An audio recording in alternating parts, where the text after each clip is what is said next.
Sup, I'm here with another video, and today on the program we got what if Austria-Hungary failed. So first let me give you a bit of context after the intro, which yes, I know have.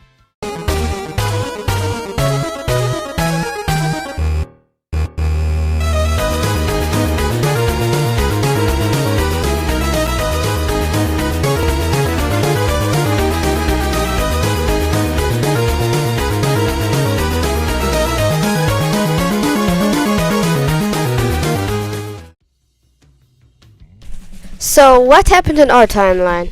After getting obliterated by Prussia, the Hungarians realized, oh wait, this is pretty useless. So they decided to revolutionize wanting independence. The Austrians, obviously not wanting one half of their empire completely gone, they decided to compromise. And from that came the Austro-Hungarian Empire, where both were pretty equal in the empire and were actually sovereign states, except with foreign policy and all that stuff.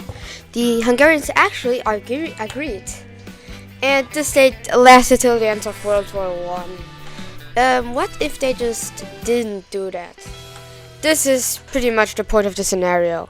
Exploring a world where the Hungarians refused to create the Austro-Hungarian Empire, and how Europe, the Balkan, and the whole world changes. The Hungarian Revolution still happens, and I think that if they just decline this offer, that if they keep on fighting, I really don't think that the Austrians will come out winning. They struggled in the first part, and they will only get stronger the longer it goes on. So eventually around 1868-69, the Austrians would have to give them independence, which would obviously be great for the Hungarians, but not for the Austrians, since, as I said, one half of their empire is just... Now, let's look at these two nations separately, and let's see how this will affect Europe. During the split up, Northern Dalmatia will probably go to Austria, because then they would connect their territories again, and the Hungarians would just have to, I guess, cope with that. Go cry, little baby! So, with all of that being said, now we can compare these two states to each other. First of all, we got landmass. The Hungarians actually win. Even with southern Croatia, I don't think that the Austrians will be larger. But it's really a tiny difference. So this one doesn't really matter. Then we have population, which will matter. And I mean, I will count out the deaths of during this civil war, because you still get the principle. Austria has more people, even though they are smaller. And next, then we got economy. Also, I just want to mention this. I think that here also Austria will win, especially because of Bohemia. Up next, we got stability. And man, I really thought a lot about this. I wanted to call it a tie, but I really couldn't. So after thinking for a while, here's the definitive winner: Hungary. Yeah, now first of all, do you really think a empire under a monarchy that is collapsing and just lost a core part of their nation would actually be stable? And especially not compared to a, as far as I know, solidly functioning democracy, as long as Hungary doesn't get communist. And lastly, geography. Okay, Austria wins easily. First of all, they have the Carpathian Mountains, and I know this doesn't really apply to Hungary though, but they do also have the Alps and the Sudetan Mountains. So overall, better natural protection.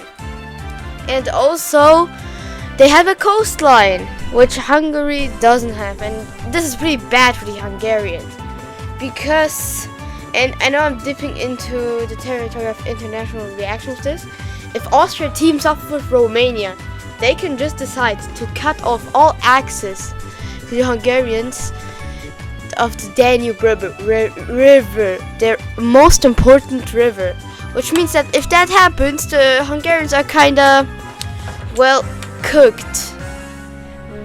and I mean well done cooked. But how about we start thinking outside the box? Yes, how will Europe react? Now Europe will probably be shocked because a great power just disappeared practically. And no, Austria will not be a great power, nor Hungary. These states are just too weak on their own to do that. So, what will now happen? Austria-Hungary was a big part of keeping the balance in power in Europe.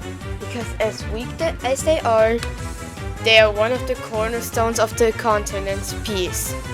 So, with that not happening, oh man, the problems would start to rise.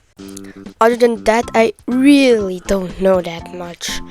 I will guess that the Russo-Turkish War will still happen, and I think that Hungary would actually be allied with the Ottomans and the West because they also have some ethnical problems.